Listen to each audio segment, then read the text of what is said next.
All right, welcome back everyone.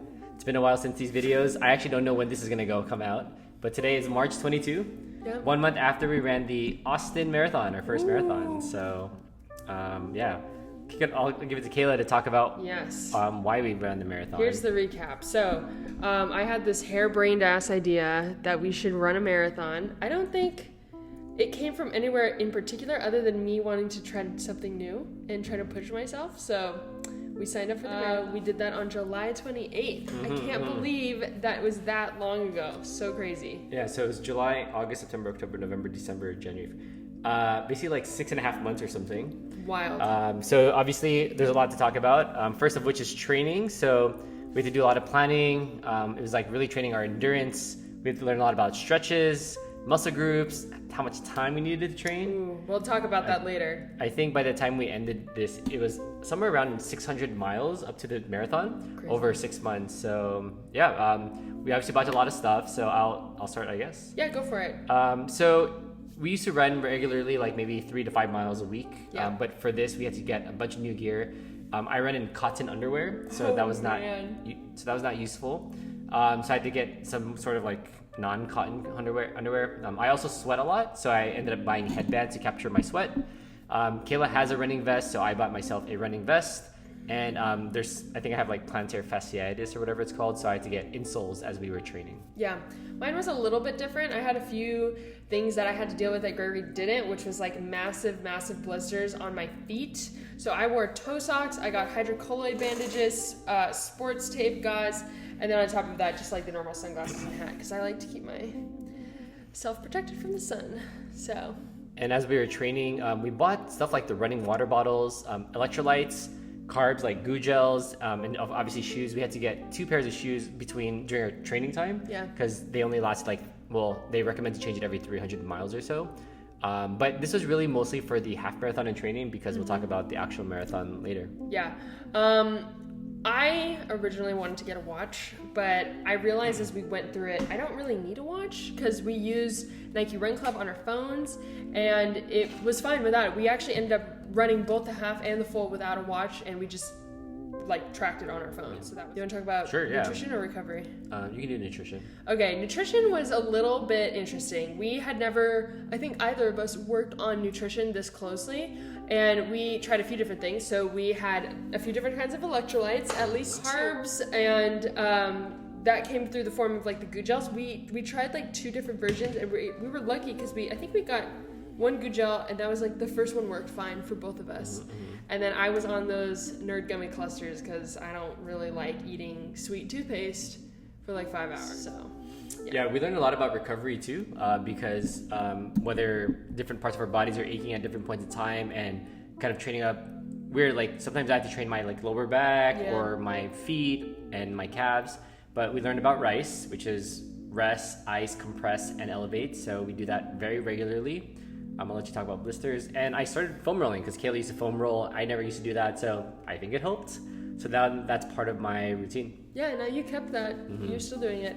Like I said earlier, had a lot of blisters. I dealt with like multiple blisters on my big toes, huge, like the size of my toe. So that was a definite learning curve to figure out how to treat them and not trigger them from coming back. So that's all the prep that we did. Do you want to talk about the half? I'll do half of the half. Okay. So luckily we did the half and the full marathon in the city we're currently living in, which is Austin. We didn't want to have to worry about the extra logistics of flying to a new city and packing and hotels and all of that. So that was interesting because we did the packet pickup the day before. Yep. We understood like where to pick up packets, like how to register, where to get the bib, things you need to pick up. So yeah, that was the day of, but you can talk about, the day before. We can talk about the day of. Yeah, the day of was freezing. It was super, super cold. I remember getting out of the car and it was like 28 degrees. Luckily, Gregory was smart enough to think about these like thermal blankets, and I think those really saved us at the beginning. Some things that we were like, oh, that's so smart. People had hand warmers, and then they had like the throwaway clothes. So essentially you wear something to the race, you take it off while you're there, and they donate that to people. We went through our first aid stations. Thank goodness they had those there with porta potties. And that's where we really tested out nutrition. So it was a good dry run. Yeah, I think learning from there, we knew what to bring or not to bring for the big marathon. So we'll talk about that next. So We did the half marathon in January, 4 weekends before the full marathon. So again, in the full marathon in February of 2020, then we obviously the day before. Well, hold on, let's do the day before first. Sorry. The day before, we went to the same place to pick up the packet. Yes. We got more swag and some more like food and stuff. Yeah, and that we was didn't really cool. we didn't really spend too much more time there, but it was much more built up though than the half marathon packet. Yes. It was like they had a lot of vendors, a lot of people were there, so that was cool. So the night before, we tried to learning from the previous training sessions, we wanted to make sure there's nothing new in our diet to not mess up with our stomachs. So no new foods. We tried to sleep. To no surprise, we didn't really get. Oh, something I did learn though was that it's more important to get sleep 2 nights beforehand. Yeah. Because I guess the analogy is like a battery where you want to charge up as much as possible. And even if you don't charge, and then say you drain your battery, even if you don't get a full night's sleep the night before, at least you're kind of charged in energy. So that kind of helped whether it's psychological or not. Yeah. And we did a lot of hydration leading up to the race. Yeah. All right. This was the day of. Why does it say the day of? Okay, anyways. The day before. The day of. Yeah, okay. We showed up and we got up earlier than normal and drove to the marathon. And I don't think we realized how many people would be driving because the roads there were crazy. And they had a lot of road closures, obviously, because it's a road race. So we ended up finding parking, luckily. It was very expensive, though. So just be aware of that. Maybe have someone drop you off. That's what I would recommend. And yeah, it was an interesting start. There was a lot of people. Mile 1. Time 11 minutes. 7. Mile 2, ready, let's go.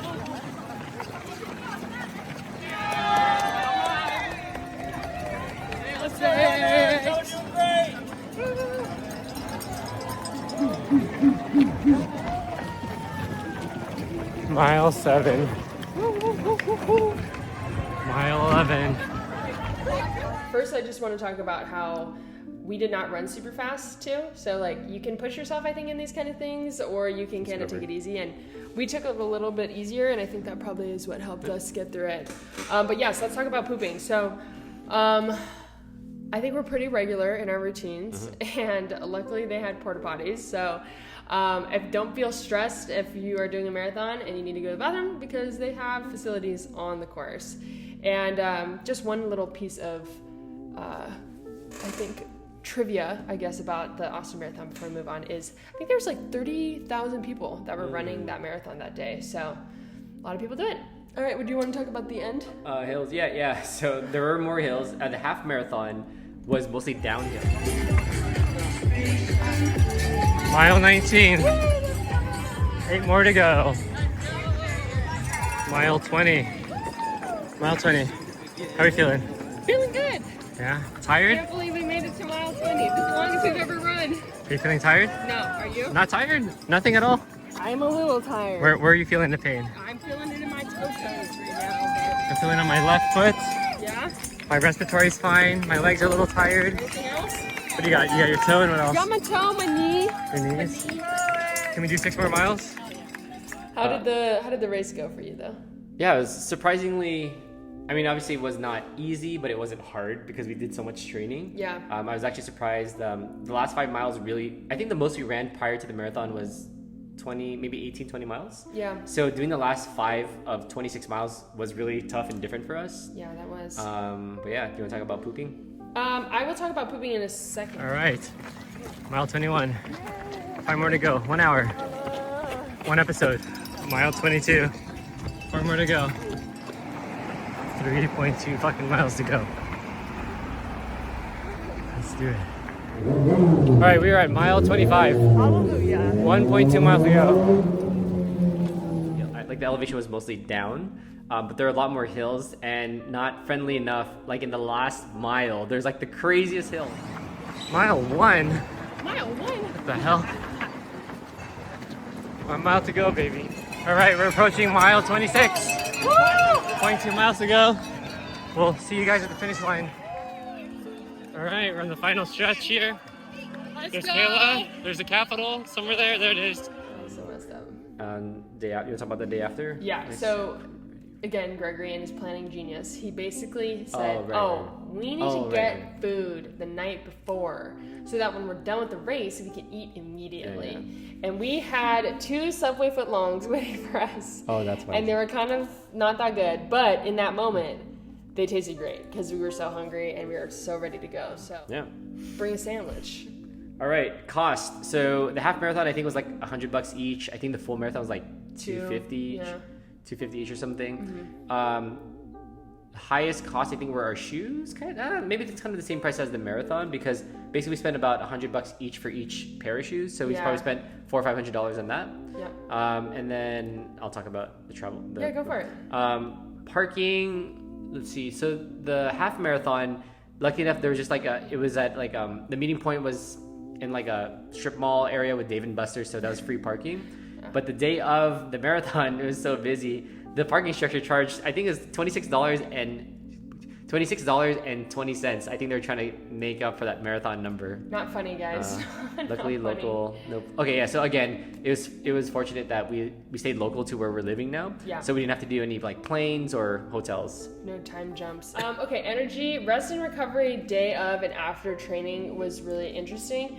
The day of, we were pretty shot. I think we went to bed pretty quickly, but we didn't sleep as good, I don't think, for the first 2 days, because I think our body was just trying to recover. So I remember my legs and my feet being like super hot, like they would start sweating in bed, which is gross. But I don't think that was too fun for at least the first 2 days.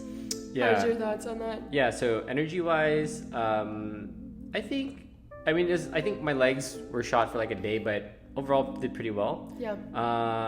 Was this like didn't sleep as good as, you mean the first 2 days after? Yeah, the first 2 days after. I remember I thought I was gonna sleep amazing because we just expended all this energy, but I was like, no. Yeah, I mean it wasn't bad. I mean we weren't like optimal the day after, but it was I agree. All right, you want to wrap it up here? Okay, so training was a lot more than I thought I was gonna be in terms of time, effort, energy. Just the actual running like multiple hours every single weekend. But I will say the effort that took really put my body into the best shape I think I've ever been in. So that's great. Except for my upper body strength, that was immediately nuked.